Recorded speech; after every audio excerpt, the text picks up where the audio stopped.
The airmen comprising the 8th Air Force developed a profound and deeply ingrained fear of anti-aircraft fire, or Flak, which surpassed their apprehension of enemy fighter planes. By the summer months of 1943, the formidable German interceptors such as Messerschmitts and Focke-Wulfs could often be repelled or even outmaneuvered by the disciplined, tight formations of American bombers and the increasing presence of Allied escort fighters.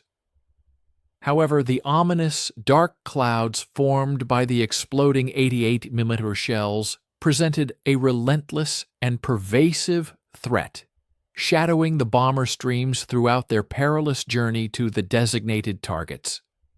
The stark statistical data painted an undeniably grim picture, revealing that a staggering nearly 70% of all B-17 Flying Fortress losses sustained over German territory were attributable to anti-aircraft fire, rather than the agile and deadly Luftwaffe aircraft. Consequently, bomber crews frequently expressed a preference for confronting a dozen or more enemy fighters over enduring the concentrated and unforgiving flak barrages encountered above heavily defended industrial centers like Schweinfurt or the sprawling Ruhr Valley. The sheer lethality of flak was not solely a consequence of its immense volume. Rather, the German military had meticulously transformed anti-aircraft defense into a sophisticated scientific endeavor. Virtually every significant industrial complex within the Reich was fortified with extensive batteries of both 88mm and 105mm anti-aircraft guns. Yet, the true destructive power emanated from the intricate and highly advanced system that orchestrated these weapons. German flak crews did not merely aim their formidable cannons skyward with a hopeful prayer. Instead, they employed exceptionally sophisticated predictive technology. This ingenious system possessed the uncanny ability to calculate a bomber's precise future position within a 30-second window, meticulously factoring in its current speed, altitude, and flight vector. By the time the American aircraft reached that specific sector of the sky, the shells were already detonating with lethal precision. American bomber tactics, as rigidly adhered to in 1942 and early 1943, inadvertently simplified the task for German gunners. The Army Air Forces had established an operational doctrine fundamentally rooted in the concept of precision daylight bombing, a methodology that necessitated long, unswerving, and level bomb runs. The celebrated Norden bomb sight, a marvel of optical engineering, critically demanded an unyielding platform stability for optimal accuracy. Any deviation, however slight, during the crucial final minutes preceding bombs away would inevitably compromise bombing accuracy. Thus, B-17 formations would meticulously steady their course some 10 to 15 miles from the target, meticulously lock onto an initial geographical point, and then fly with arrow-like directness at a constant altitude and unvarying airspeed until the lead bombardier initiated the release sequence. Every subsequent aircraft within the formation would then release its bombs, following the trajectory of the lead plane's payload. Stay with us and watch the end of the video. We will be grateful for your like and subscription. Write a comment about where you are from and what you think about the video topic. Those final 3 to 5 minutes of the bomb run stretched into an eternity for the men aboard. Initially, one would observe the first ominous flak bursts appearing ahead, appearing as deceptively small, dark puffs that, from a distance, seemed almost innocuous. Then the formation would inevitably fly directly into this maelstrom, and the very airframe of the aircraft would shudder violently from the concussive force of near misses. Shrapnel, razor-sharp and deadly, would tear through the thin aluminum skin with a cacophony reminiscent of hailstones pummeling a tin roof. Yet these were no ordinary hailstones. These lethal projectiles could instantly sever a vital hydraulic line, tragically incapacitate a waist gunner, or catastrophically ignite a fuel tank. The acrid, metallic scent of cordite would insidiously seep into the flight deck through myriad small punctures, a constant reminder of the surrounding danger. And still, deviation was unthinkable. The crews were compelled to maintain an unyielding formation, hold their assigned altitude, and preserve their precise heading, all while German predictive systems calculated their impending doom with chilling, mechanical precision. This very predictability, a cornerstone of American bombing doctrine, was proving fatal. Every bombardier required identical environmental conditions for a successful bomb release: an utterly stable platform, an unobstructed sight picture, and absolutely no evasive maneuvers. Correspondingly, every pilot flew the exact same predefined profile, precisely as dictated by their comprehensive training manuals. The Germans were acutely aware of this operational rigidity. Their experienced flak officers had meticulously studied American tactics, precisely timed the duration of bomb runs, and accurately measured the approach patterns of incoming formations. They possessed an intimate knowledge that once a B-17 formation committed itself to its bombing run, it would steadfastly maintain a constant course at an approximate altitude of 25,000 feet, give or take a few hundred, and at an airspeed of roughly 180 metrime. This invaluable intelligence allowed the German predictors to be pre-calibrated and set in advance, awaiting the bomber's arrival. By the spring of 1943, bomber crews were engaged in a somber appraisal of the comparative odds of survival. Engagements with fighter aircraft, while undeniably terrifying in their intensity, were mercifully brief. A Focke-Wulf 190, for instance, would execute its attack run and disengage within mere seconds. Flak, conversely, was impersonal, a faceless enemy, yet relentlessly pervasive. It pursued the aircraft through the entirety of the target area, an impenetrable curtain of exploding steel that crews were compelled to penetrate to fulfill their mission. Some veterans recounted flying through barrages so densely concentrated that the individual explosions seemed to merge into a continuous, rolling wall of opaque black smoke, punctuated by vivid red-orange flashes. A terrifying spectacle that formations had no choice but to stoically endure. The seasoned airmen would often advise new recruits that it was futile to dwell on the danger. One simply strapped in, pointed the nose toward the objective, and fervently hoped their number was not etched onto one of those deadly shells. The established doctrine appeared immutable. Precision bombing, by its very nature, demanded precision flying. However, men were tragically perishing in those perfectly predictable straight lines, prompting a growing number of pilots to question if an alternative approach might exist. The pivotal instrument that rendered German flak so lethally effective resided within reinforced concrete bunkers, adjacent to every gun battery, the Commando Garrett 40. This ingenious mechanical computer possessed the remarkable capability to predict a bomber's future position with uncanny, almost prescient accuracy. This was far removed from mere guesswork or the seasoned eye of experienced gunners scanning the heavens. This was mathematics made tangible, an intricate assembly of gears and cams performing complex ballistic calculations at a speed no human crew could possibly match. The entire system represented the cutting edge of fire control technology of its era. And tragically, American bomber crews were succumbing precisely because of its unrivaled precision. The sophisticated process commenced with optical rangefinders strategically positioned around each flak battery. These advanced stereoscopic instruments, some boasting impressive base lengths of nearly 5 meters, were capable of determining the precise distance to a target aircraft at altitudes up to 40,000 feet.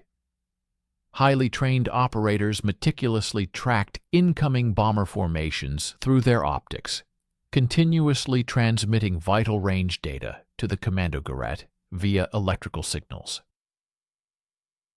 Simultaneously, other operators diligently measured the target's azimuth and elevation angle. Thus, 3 crucial streams of data, range, bearing, and altitude, converged and flowed into the predictor every few seconds, providing a dynamic, real-time picture of the bomber's movement. Within the intricate confines of the commandogarette, a labyrinthine network of mechanical calculators sprang into action. The sophisticated device did not merely record the bomber's present location. Its primary function was to prognosticate precisely where the bomber would be at the exact moment the shell arrived. An 88mm round, when fired from an altitude of 25,000 feet, would typically take approximately 30 seconds to reach its target altitude. During this critical 30-second interval, a B-17 flying at 180 mph would traverse a distance of about 1.5 miles. The commandogarette meticulously accounted for this crucial time-distance factor, in addition to a multitude of other variables such as wind drift, air density, ambient temperature, and the specific ballistic characteristics of the ammunition being fired. Intricately interlocked cams and gears worked in concert, performing complex calculus through an ingenious system of mechanical analog computation. The computed output from the predictor was disseminated instantaneously and directly to the gun layers. Dials mounted on each individual 88mm gun received continuous positional updates, encompassing the critical elevation angle, the traverse bearing, and, most importantly, the precise fuse setting.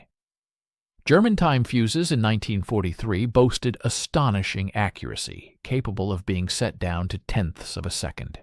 The commandogarette meticulously calculated the exact millisecond each shell needed to detonate to place its lethal fragmentation pattern precisely in the bomber's future position.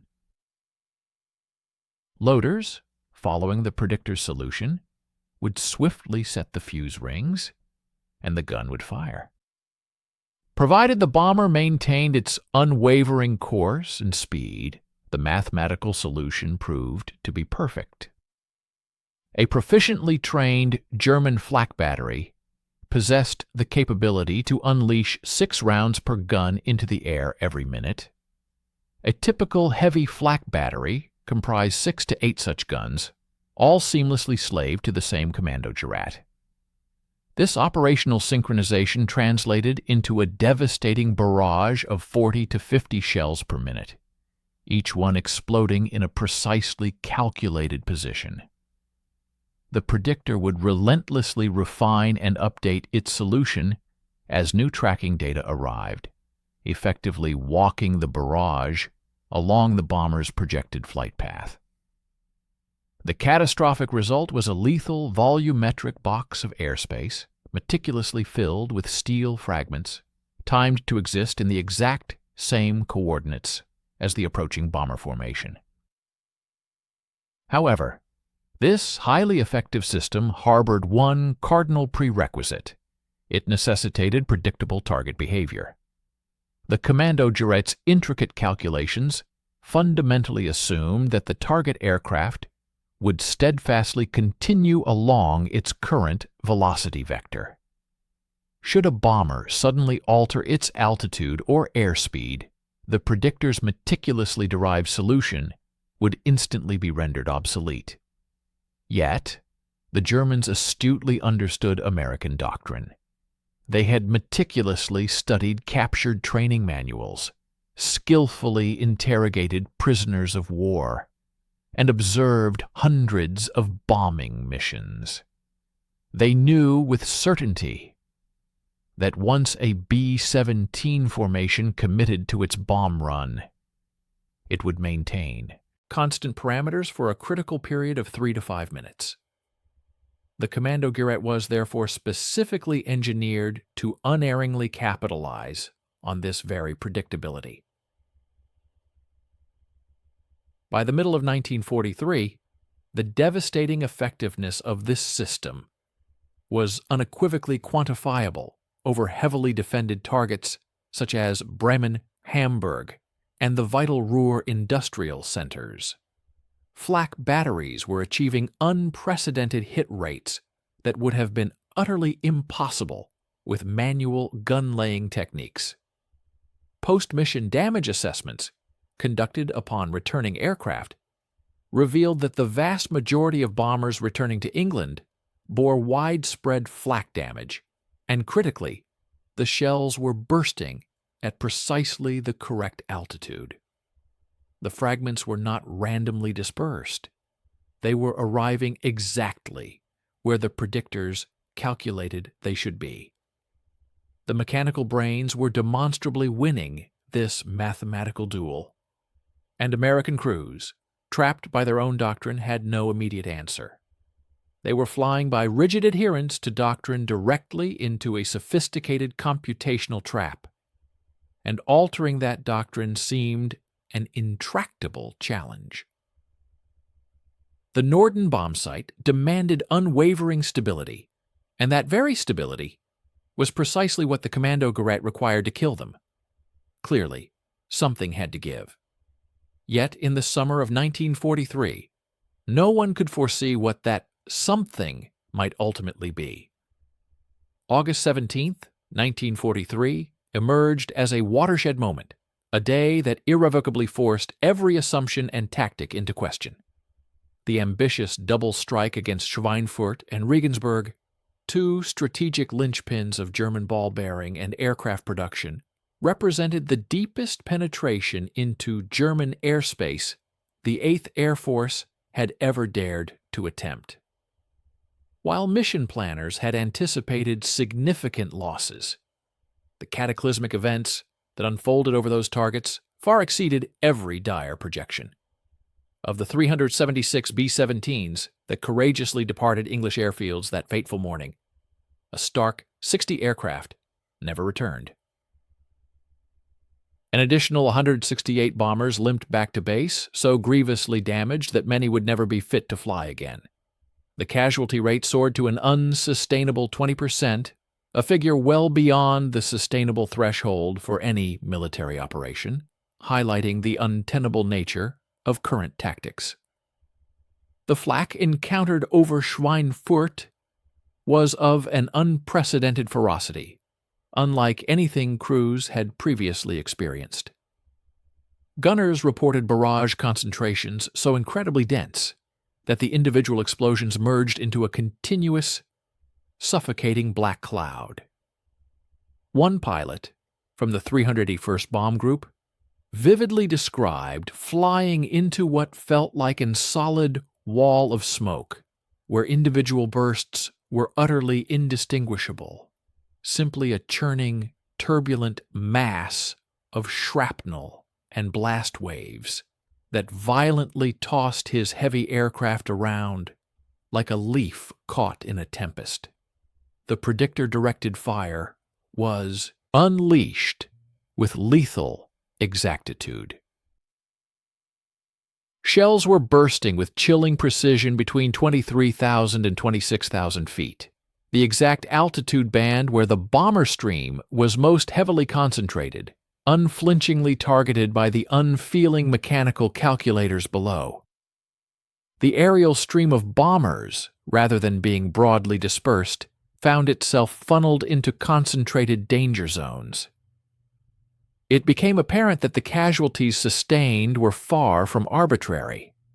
Instead, they disproportionately afflicted aircraft rigidly adhering to the prescribed bombing protocol, those maintaining a perfectly straight and level trajectory at an unvarying altitude and speed.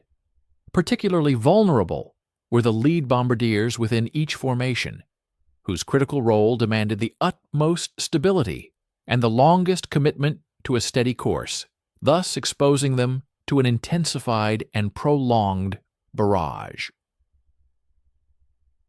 German anti-aircraft strategists had shrewdly identified the tactical advantage of targeting these formation leaders, understanding that incapacitating the lead aircraft would inevitably disrupt the entire group's synchronized bomb release and scatter their pattern.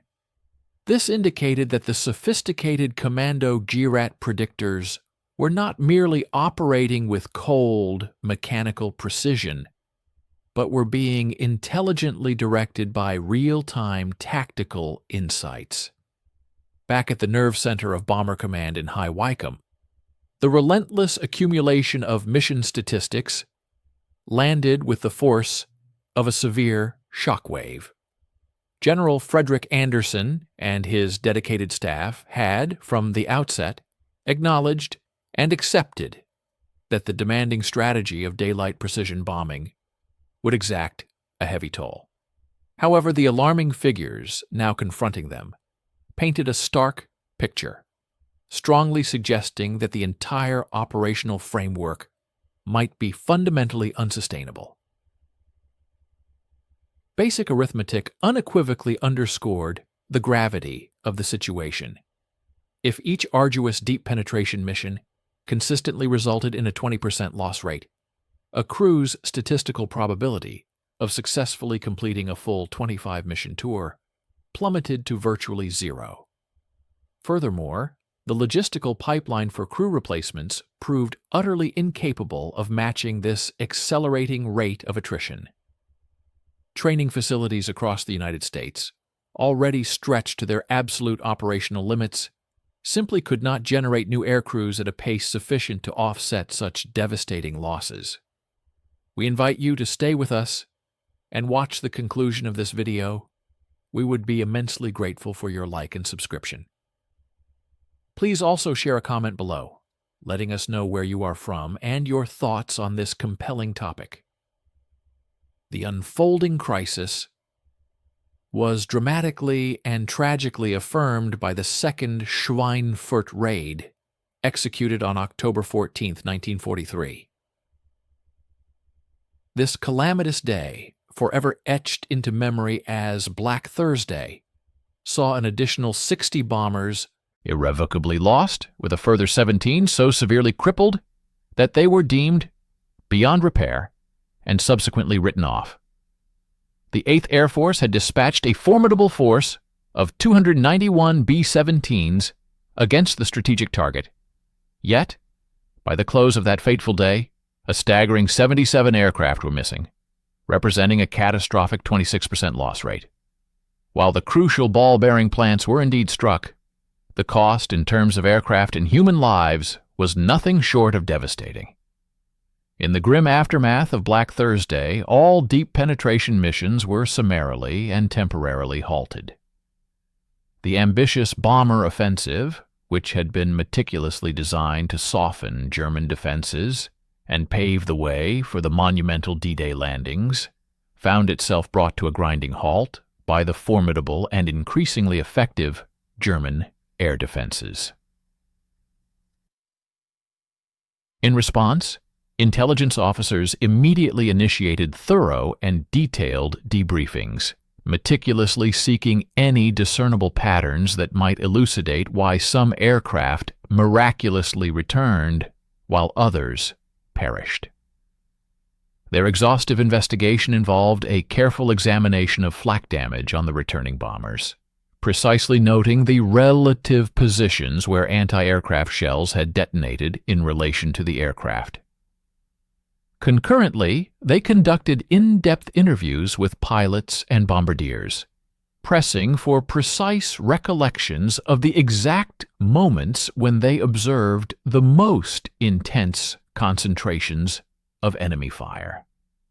Gradually, a distinct pattern began to materialize from the collected data, though its initial implications appeared remarkably counterintuitive. Several air crews recounted experiences where anti-aircraft bursts seemed to anticipate their future position, exploding slightly ahead of their current flight path, as if the German gunners possessed an uncanny foreknowledge of their trajectory. This, in fact, was precisely what was occurring. The sophisticated commando jet systems were, by design, engineered to project shells to the bomber's anticipated future location, not its immediate present one. This critical observation, however, ignited a pivotal question in the minds of astute operational planners. What if the bomber failed to arrive at that predicted future position? What if the fundamental assumptions underpinning the predictor's calculations could be deliberately violated? The prevailing doctrine unequivocally stipulated that no deviation from a stable course was permissible during the critical bomb run. The extensive training manuals were explicit and unyielding on this point.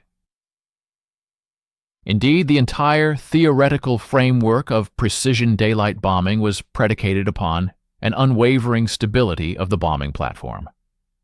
Yet, men were tragically sacrificing their lives in adherence to this very stability, prompting a growing number of officers to question whether bombing accuracy truly held paramount importance if the aircraft and its crew did not survive to even witness the target. The profound crisis that gripped the Air Force during August and October of 1943 had effectively pried open a significant fissure in the edifice of accepted wisdom, and it was through this nascent crack that genuine innovation would eventually begin to emerge. The initial, audacious departures from established doctrine did not originate within the hallowed halls of headquarters, but rather in the cramped and dangerous confines of cockpits high over Germany. Seasoned pilots, those with a substantial accumulation of 15 or 20 perilous missions under their belts, began to increasingly trust their finely honed instincts over the rigid dictates of their training manuals.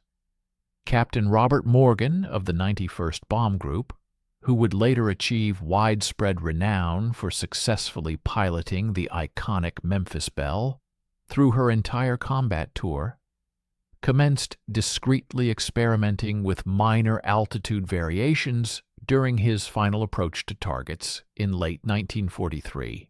He was not overtly defying orders, rather, he was interpreting them with a degree of pragmatic flexibility. Crucially, his bombardier found that he could still achieve acceptable sight pictures through the Norden bomb site, even if the aircraft ascended or descended by a few hundred feet during the crucial bombing run. Other crews, observing these subtle, unauthorized adjustments, began to notice something quite peculiar.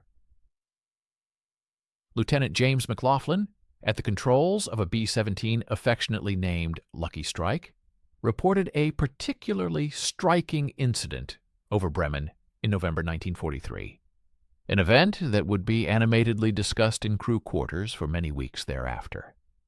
His formation had stabilized onto its bomb run at a precise altitude of 24,000 feet, when an intense barrage of flak began to bracket them dangerously. McLaughlin, acting purely on instinct, pulled back on the yoke, causing his aircraft to gain approximately 400 feet over the subsequent minute. Astonishingly, the flak bursts that had moments earlier been perilously close suddenly appeared to detonate well below his aircraft. He had counterintuitively climbed directly into what should have been an area of even heavier concentration, yet the shells were exploding precisely where he had been, not where he was. The full explanation for this phenomenon proved elusive for a time, primarily because it seemed fundamentally counterintuitive. Every pilot's deep-seated instinct dictated that one should always dive away from flak, attempting to get below the bursts and utilize gravity to accelerate rapidly out of the immediate danger zone. Yet, McLaughlin had ascended, and the flak had miraculously missed its mark. Word of this extraordinary occurrence quickly disseminated through the 91st and neighboring bomb groups. While some pilots skeptically dismissed it as a mere stroke of lucky timing, suggesting perhaps that the German gunners had coincidentally adjusted their aim at that precise moment, others were intrigued. These more adventurous crews began their own cautious experimentation, attempting small, deliberate altitude changes during their bomb runs, and meticulously noting the relative positions of the flak bursts in relation to their newly adopted flight paths. Captain Charles Cruikshank of the 303rd Bomb Group undertook what amounted to systematic field testing during missions throughout December 1943. Before each sortie, he would meticulously brief his crew, informing them of his intention to potentially deviate from the standard altitude during the bomb run, and specifically instructing his bombardier to report any impact on bombing accuracy. Across 3 consecutive missions, targeting objectives in northwestern Germany, Cruikshank initiated gentle, steady climbs of between 500 and 800 feet, commencing approximately 2 minutes before the critical bombs away command. His bombardier consistently reported that the Norden bomb site could effectively compensate for this steady climb rate, provided it remained consistent. More significantly, the flak that had been precisely predicted for their original lower altitude consistently burst harmlessly below them. The underlying physics became strikingly clear once pilots began to thoroughly analyze the situation. Those formidable 88mm shells required a substantial 30 seconds to reach their designated altitude. Therefore, if a German predictor system calculated that a bomber would be at 24,000 feet in 30 seconds, but the aircraft was, in reality, steadily climbing at a rate of 100 feet per minute, it would actually be at 24,500 feet by the time the shells arrived at their preset detonation altitude. This crucial time of flight created a significant vertical gap that subtle altitude changes could effectively exploit. The Kommandogerät, while undeniably extraordinarily accurate, was making its calculations based on the aircraft's current observed behavior. Alter that behavior, and the precise firing solution it had generated instantaneously became obsolete. Initially, not everyone embraced this burgeoning theory. Operations officers, steeped in established protocols, voiced considerable concerns about the potential compromise of formation integrity. They argued that if individual pilots began to ascend and descend at will, the tightly knit defensive formations, crucial for mutual protection, would inevitably fragment. Group commanders expressed anxieties about a degrading of bombing accuracy if bombardiers were forced to operate from unstable platforms. Some senior staff officers went so far as to view the entire concept as bordering on insubordination, pilots indulging in creative improvisation when their duty was to rigorously follow established procedures. The existing doctrine, they emphasized, had been meticulously developed by seasoned experts, thoroughly tested in specialized bombardier schools, and validated through the crucible of combat. One simply did not abandon such a foundational doctrine, merely because a few pilots had novel theories. However, a compelling counter-argument began to emerge. Those particular pilots consistently returned from their perilous missions, while many others did not. By January 1944, a sufficient volume of mission reports began to contain recurring mentions of altitude variations and corresponding observations of flak patterns, making it increasingly difficult for intelligence officers to disregard the growing correlation. It appeared that crews who rigidly maintained strict altitude discipline seemed to sustain more direct hits than those who strategically introduced variations. While this evidence did not constitute irrefutable scientific proof, it was undeniably highly suggestive. The data, though anecdotal and scattered across dozens of mission debriefings and individual crew accounts, nevertheless pointed towards a clear pattern. The rigid, straight, and level approach demanded by established doctrine might, paradoxically, be precisely what the German predictors needed to achieve their deadly accuracy. Innovation, born directly from the primal instinct for survival, was now beginning to powerfully challenge the conventional wisdom enshrined in textbooks, and the accumulating, compelling evidence was becoming progressively harder to dismiss. The ingenious tactic that would ultimately save countless lives acquired its distinctive name from the very action it seemed to defy: climbing into the flak. By early 1944, a sufficient number of crews had experimented with these tactical altitude changes, allowing the precise mechanics of the technique to crystallize into a defined methodology. It was not about executing random evasive maneuvers or resorting to panicked, uncontrolled ascents.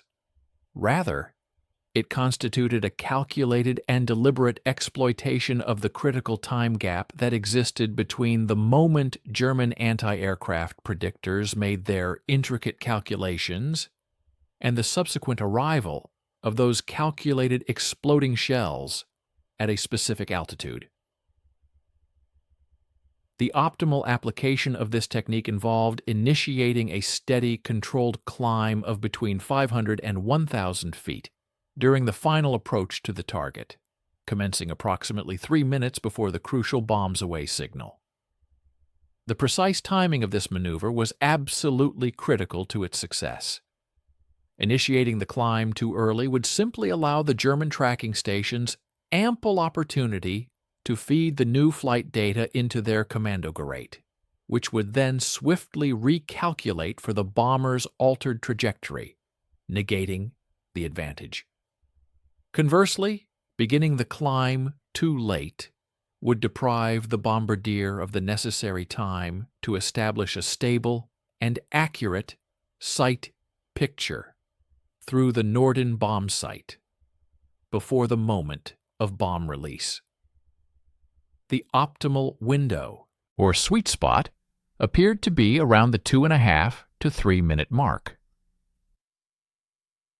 At this specific juncture, German predictors would have already finalized their firing solutions and commenced transmitting the precise fuse settings to the anti-aircraft guns. Concurrently, loaders were actively setting the time rings on the shells based on calculations that erroneously assumed the bomber would still be maintaining its original altitude. At this critical moment, those shells were often already in the process of being rammed into the breeches of the waiting guns. The intricate dance between attacking aircraft and defensive weaponry often hinges on subtle variables, such as the precise timing of a shell's detonation relative to a bomber's position, a dynamic frequently influenced by the rate at which an aircraft ascends. A pilot's decision to pull back on the controls too sharply risked destabilizing the formation, thereby presenting the bombardier with an unreliable platform for their crucial calculations. Conversely, an ascent that was too gentle would fail to provide the necessary vertical displacement to evade the predetermined burst zone of enemy anti-aircraft fire. Experienced airmen discovered that a consistent climb rate, typically ranging from 80 to 120 feet per minute, yielded the most favorable outcomes. For instance, maintaining an ascent of 100 feet per minute would allow an aircraft to gain approximately 300 feet in altitude during the 3 minutes leading up to the "bombs away" signal.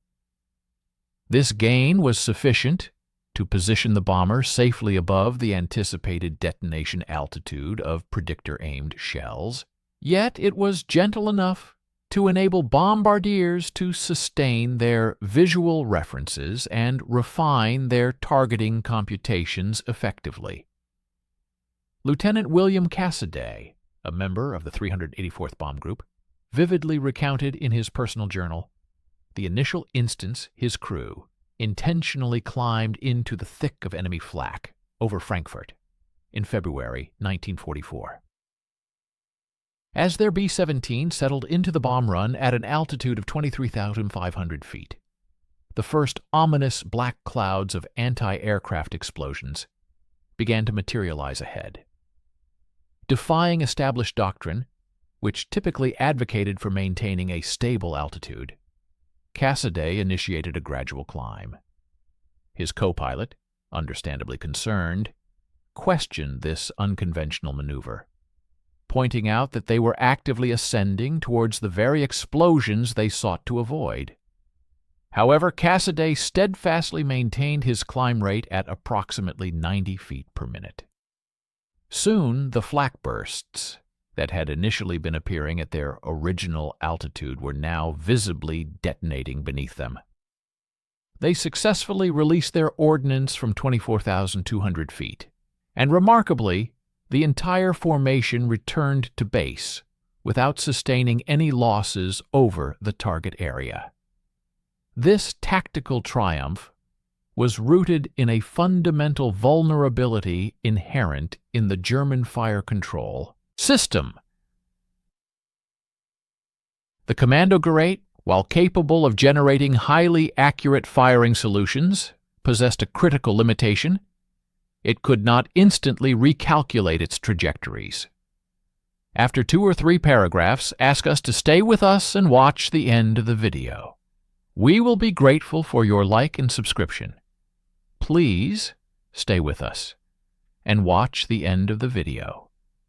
We will be grateful for your like and subscription.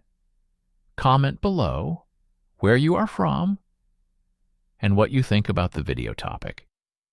Once the initial tracking data was fed into the predictor and a firing solution was meticulously calculated, there existed an inherent delay of 20 to 30 seconds before updated positional information could be processed into a fresh solution.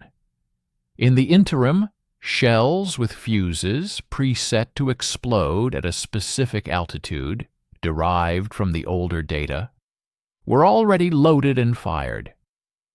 These shells were thus committed to detonating at an altitude where the target was expected to be, based on outdated information. If the target aircraft had altered its altitude during this crucial processing and firing cycle, the shells would inevitably detonate harmlessly in empty air. The time of flight delay further compounded this protective effect. An 80E 8mm shell, launched from ground level towards a target at 25,000 feet, typically experienced a flight time of roughly 28 to 32 seconds, contingent upon prevailing atmospheric conditions. During this approximately 30-second interval, a B-17 ascending at 100 feet per minute would gain a significant 500 feet in altitude. Consequently, the shell would arrive at the altitude where the predictor had anticipated the bomber would be, but the bomber itself would, in reality, be 500 feet higher. The resulting fragmentation pattern from the shell's burst would disperse in a conical shape below the aircraft, with the most lethal fragments traveling either horizontally or downwards from the explosion point. Therefore, by climbing, the aircraft effectively placed itself above this critical kill zone. Crews began to articulate their observations of this flak phenomenon in vivid, easily understandable terms, making the tactical concept abundantly clear. They would report witnessing shells exploding at what visually appeared to be their current altitude. Yet those bursts were, in fact, occurring at their previous position. One particularly eloquent navigator likened the experience to watching footsteps chase you up a staircase, with each explosion marking the precise spot where one had just been, but the aircraft was consistently one step ahead. The psychological ramifications of this realization were profound. Instead of enduring a barrage of enemy fire with a sense of helplessness, pilots now felt they were actively outmaneuvering and defeating the sophisticated German fire control system. They were, in essence, turning the Predictor's very precision against itself. The Kommandogeret continued to perform its calculations flawlessly, but it was doing so for an aircraft that no longer occupied those specific coordinates. By March 1944, the innovative altitude change tactic had transcended individual experimentation, evolving into a formalized group-level doctrine. Colonel Curtis LeMay, commanding the 3rd Bomb Division, emerged as one of the pioneering senior officers to officially sanction this technique.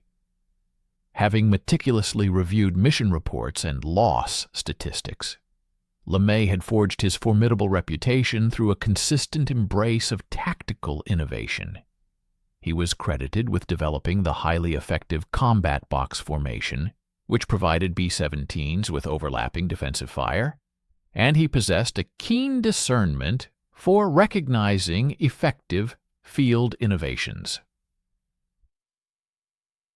His operations order, issued on March 12, 1944, granted group leaders the discretion to employ altitude variations during bomb runs, accompanied by specific guidance regarding optimal timing and climb rates.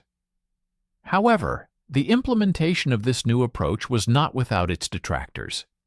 Adherence to strict operational protocols, the by-the-book officers, contended that any deviation from stable flight would inevitably compromise the very precision that served as the foundational justification for daylight bombing operations.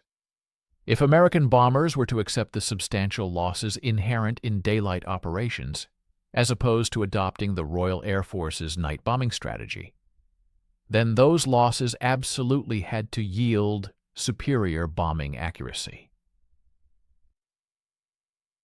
Major Harold Bowman, stationed at 8th Bomber Command Headquarters, circulated a memorandum in early April, raising serious questions about whether altitude changes would degrade the circular error, probable CCE, the radius within which bombs were expected to fall, to unacceptably high levels. The memo formally requested a temporary moratorium on the tactic until rigorous testing could be conducted at bombardier training facilities located within the United States. However, the combat crews themselves had already settled this debate through the undeniable evidence of practical results. Bombardiers consistently reported that, as long as the climb rate remained steady and did not exceed 120 feet per minute, the Norden bomb sights advanced gyroscopic stabilization and rate mechanisms were fully capable of compensating for the ascent. The bombardier simply needed to adjust their rate knobs to account for the climb, treating it as another variable akin to wind drift or airspeed. Lieutenant Thomas Farabee, who would later achieve lasting fame as the bombardier on the Enola Gay, flew numerous missions with the 384th Bomb Group, employing these climb techniques, and consistently achieved bomb patterns within acceptable parameters of the target's mean point of impact. Training protocols were swiftly adapted to integrate these new findings. New crews, arriving in England during the spring of 1944, received comprehensive briefings that incorporated the altitude change technique as an integral component of standard target approach procedures. The guidance provided was highly specific. Initiate a steady climb 150 seconds prior to the anticipated bombs away moment.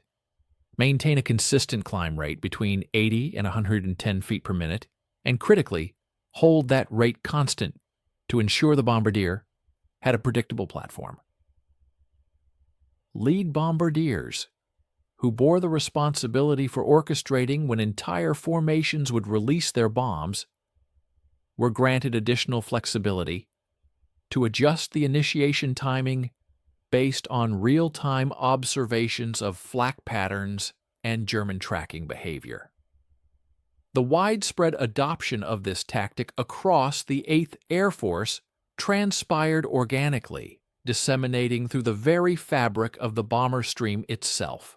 Crews would keenly observe neighboring groups employing these climb techniques, and subsequently note their significantly reduced flak damage during post-mission debriefings.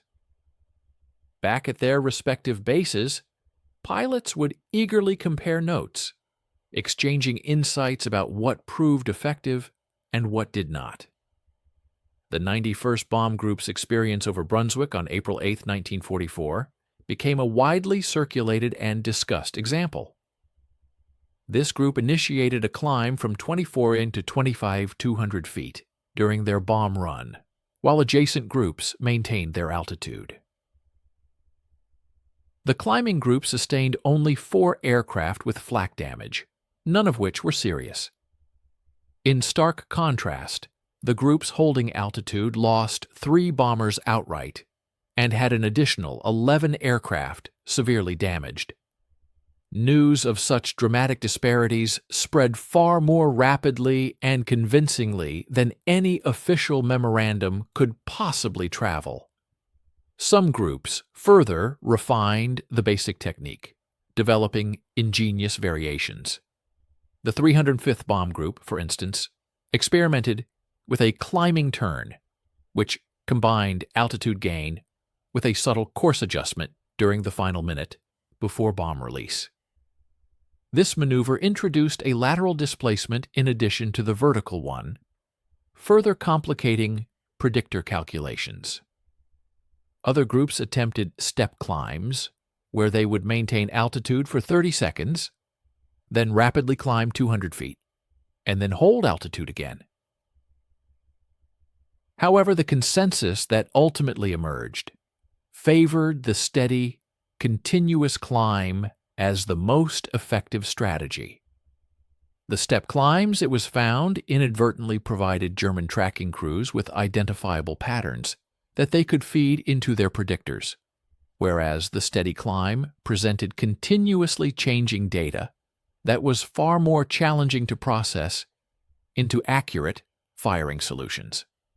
By May 1944, as preparations for the momentous Normandy invasion intensified, the altitude change technique had been firmly established as standard operating procedure across the vast majority of the 8th Air Force's bomb groups.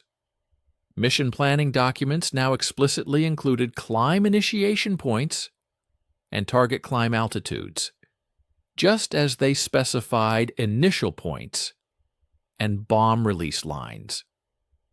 New pilots, fresh from their training in the United States, were thoroughly briefed on the technique during their initial orientation flights, even before embarking on their first combat mission.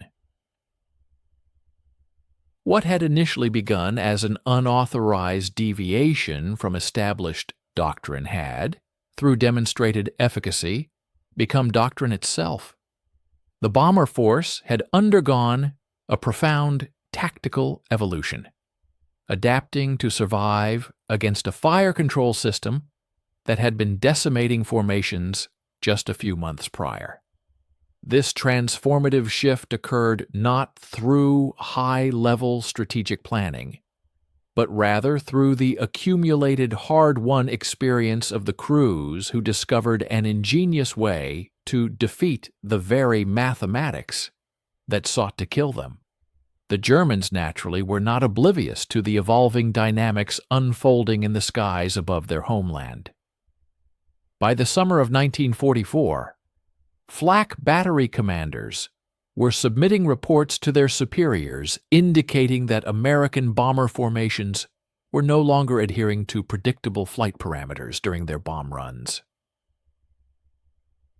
Luftwaffe intelligence officers, through meticulous interrogations of captured B-17 crews, gleaned crucial insights into the altitude change tactics that had become standard procedure. The critical question that then arose was whether German fire control systems could adapt with sufficient rapidity to effectively counter this significant evolution in American tactics. The Commando Jarrett Predictor crews, in response, attempted several countermeasures. The most obvious theoretical solution was to augment the frequency of tracking updates.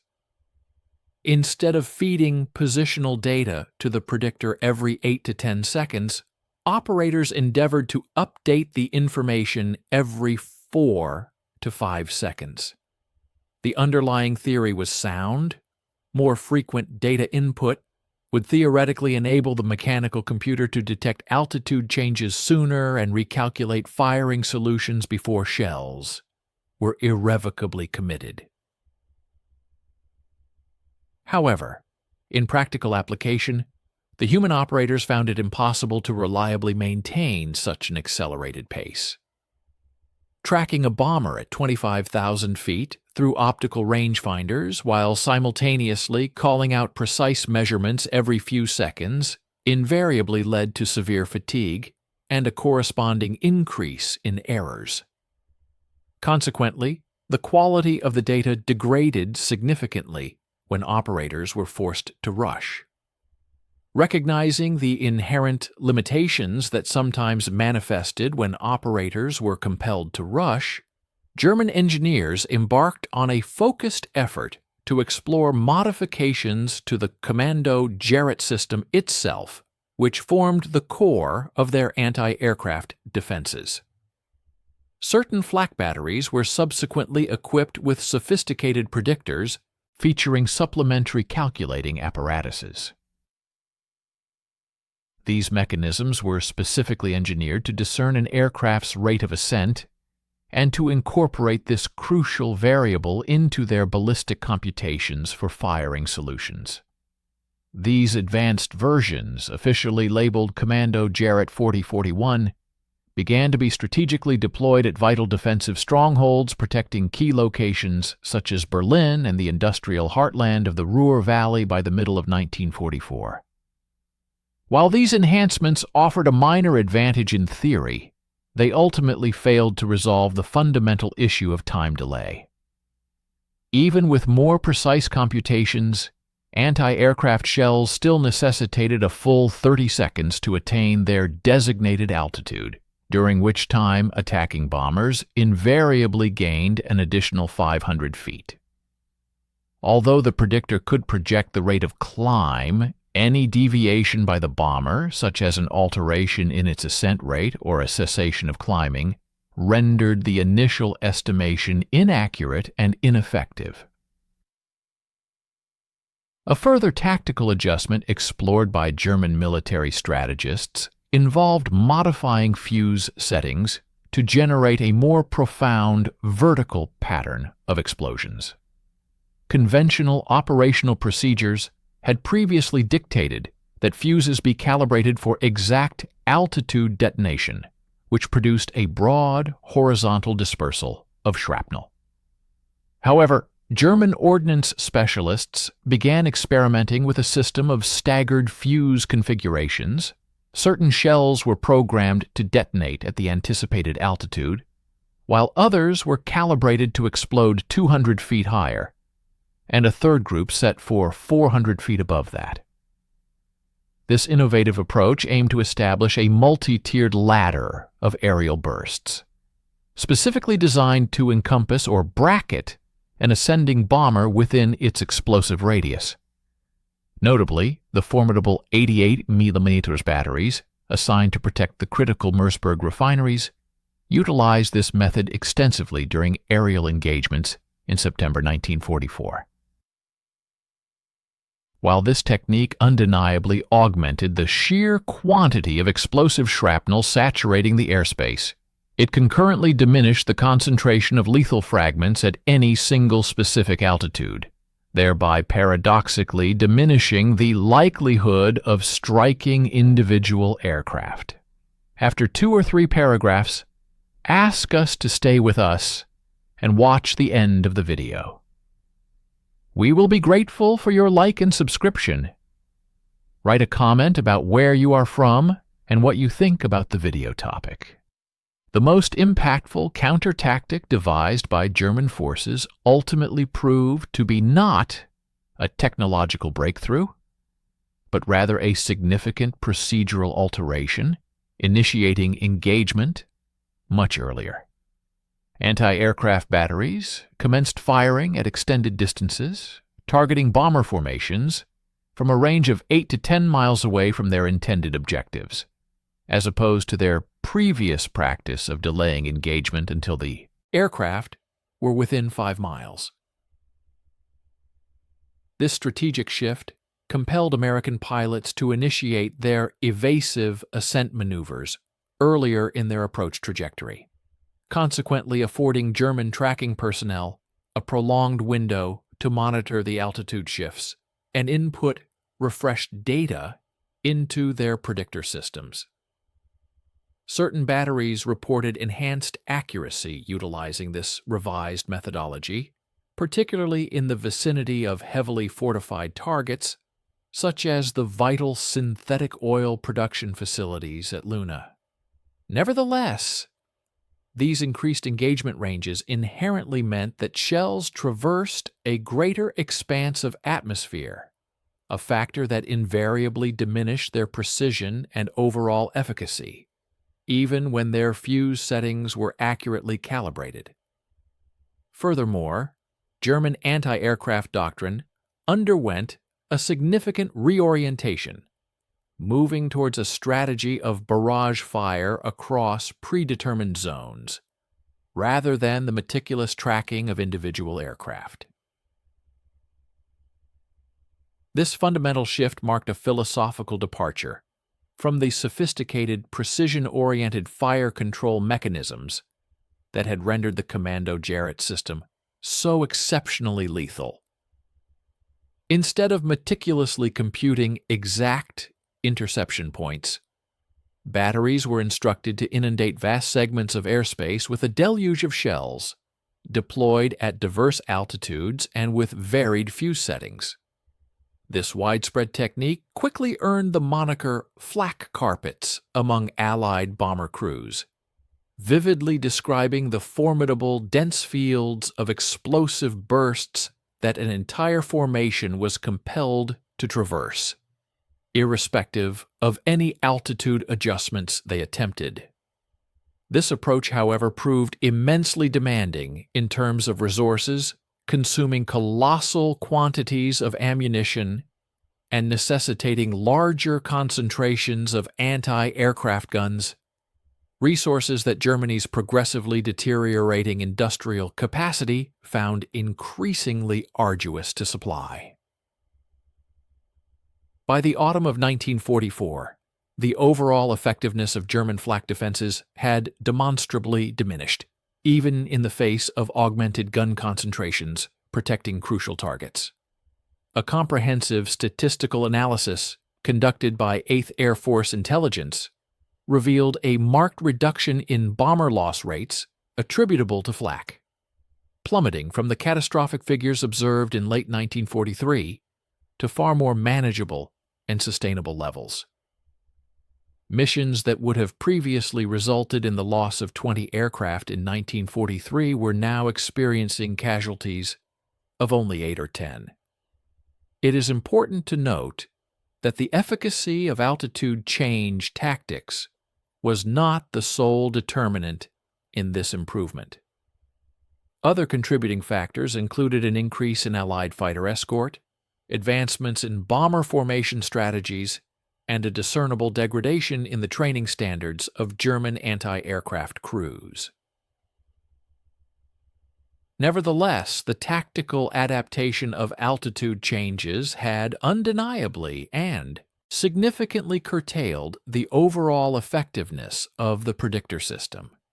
Despite these challenges, the Commando Jarrett system retained its status as a potent and formidable weapon until the cessation of hostilities, especially when American bomber formations committed operational errors or when critical mechanical malfunctions compelled individual aircraft to adhere to predictable flight trajectories.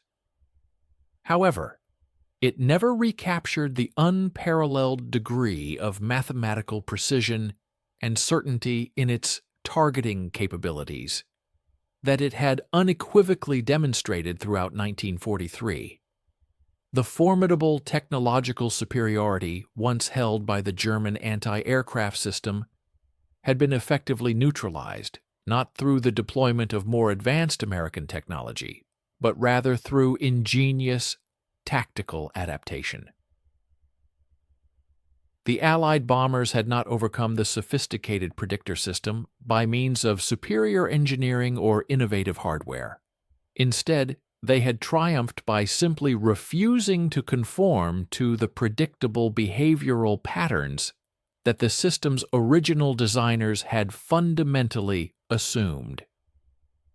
The profound efficacy of the strategy of climbing directly into the path of anti-aircraft fire became empirically quantifiable once a sufficient volume of mission data had been meticulously collected and subjected to rigorous analysis. Comprehensive post-war investigations, meticulously undertaken by the United States Strategic Bombing Survey, carefully scrutinized the rates of aircraft loss both prior to and following the widespread implementation of these altitude change tactics. The compiled data presented an unequivocal narrative. Bombing sorties executed during the first 6 months of 1944, which incorporated the new climb techniques, demonstrated a reduction in flak-related casualties ranging from approximately 15 to 30% when compared against analogous missions flown over similar targets in the latter half of 1943. While the precise degree of variance was contingent upon the specific target defenses encountered and the proficiency with which formations executed their climbs, the overarching statistical trend was undeniably clear and unmistakable. Further, more detailed and granular evidence emerged from the individual operational records of specific bomb groups. The renowned 100th Bomb Group, which had tragically acquired the somber epithet Bloody Hundredth due to its catastrophic losses throughout 1943, experienced a remarkable and dramatic improvement in its casualty rates subsequent to the formal adoption of specific climb procedures in March 1944. During the period spanning from March to August 1944, this particular group successfully executed 87 combat missions, registering a loss rate of 3.2% per mission, a figure that, while still inherently perilous, represented a substantial reduction from the utterly unsustainable rates endured in the preceding year. Captain Robert Rosenthal, the group's operations officer, largely attributed this significant enhancement to the strategic implementation of altitude tactics, synergistically combined with the provision of superior fighter escort.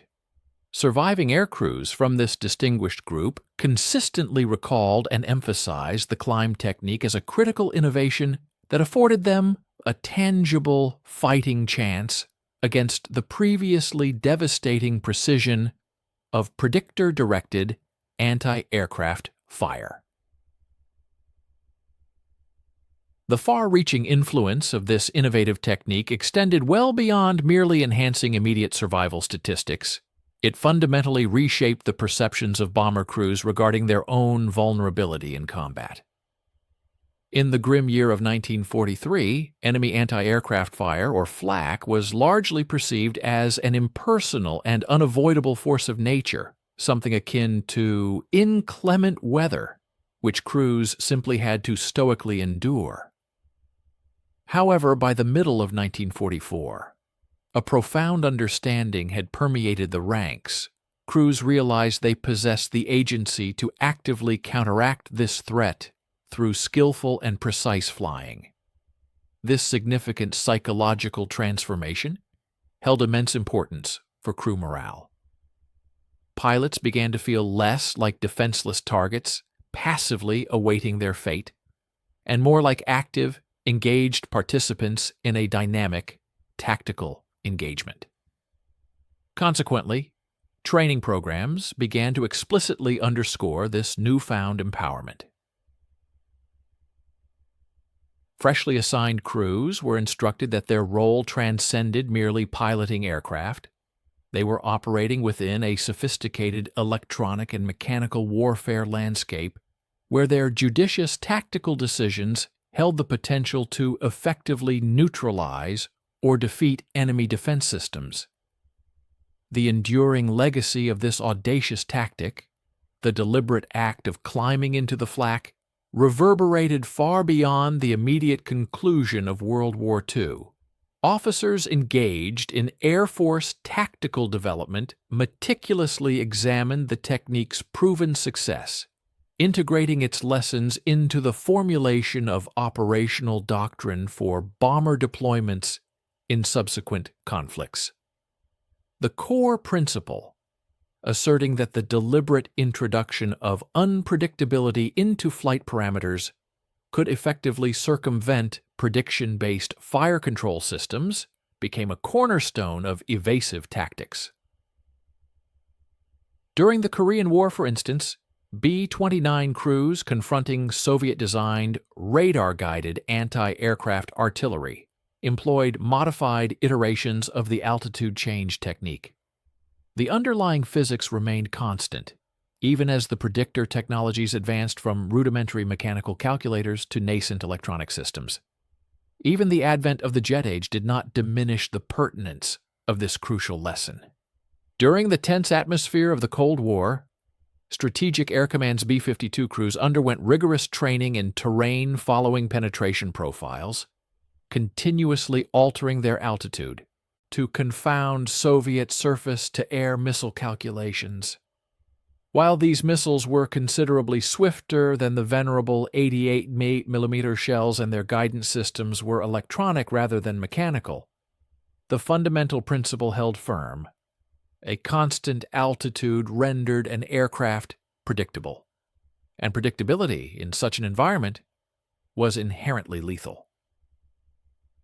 Contemporary terrain-following radar and sophisticated automated flight control systems now execute precisely the same foundational concept that B-17 pilots had empirically ascertained high above Germany. Consequently, the imperative remains to maintain an unpredictable flight profile, always operating within the designated parameters and specific demands of the mission at hand. Even amidst the contemporary epoch dominated by stealth technology and advanced standoff weaponry, the inherent tactical essence of deliberately climbing into enemy anti-aircraft fire persists. Modern strike mission planning rigorously emphasizes the importance of diversifying ingress profiles, meticulously avoiding any flight paths that could be deemed predictable, and incorporating swift, evasive jinking maneuvers during the critical terminal attack phases. While the specific methodologies and technological implementations have undoubtedly evolved with advancing capabilities, the fundamental underlying logic remains steadfast. Adversarial fire control systems, irrespective of whether they are antiquated mechanical predictors or cutting-edge phased array radars, inherently necessitate predictable target behavior to attain their peak operational accuracy.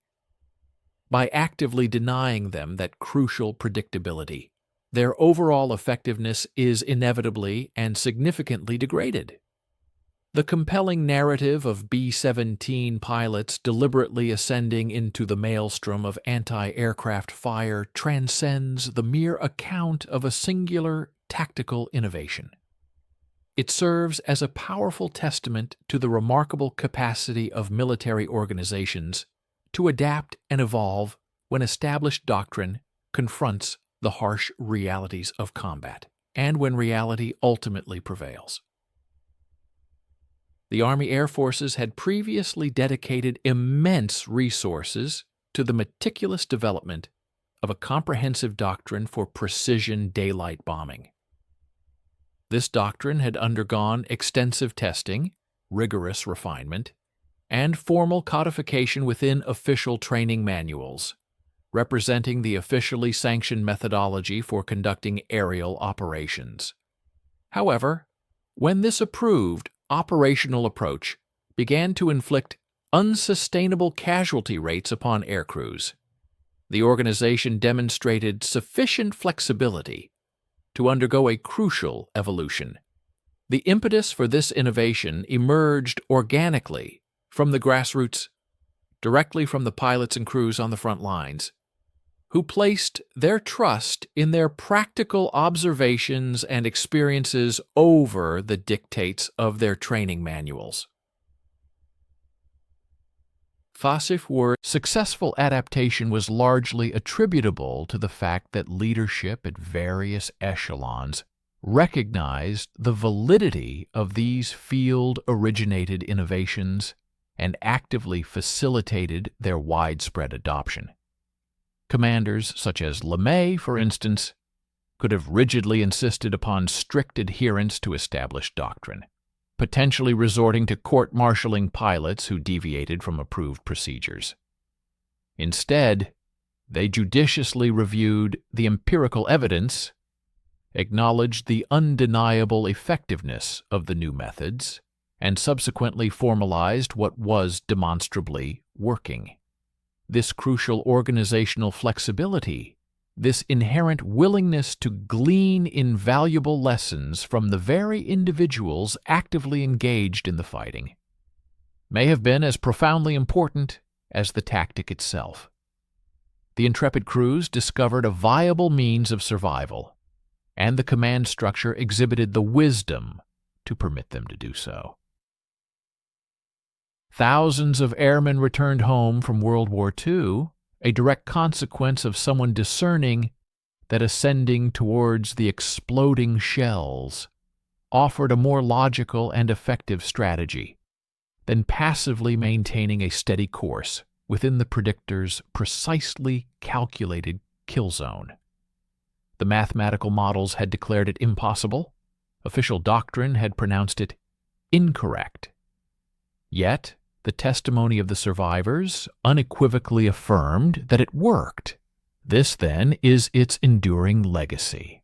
Sometimes the prescribed manual is indeed flawed, and the fundamental imperative of survival demands innovation, irrespective of what the officially approved procedures may dictate.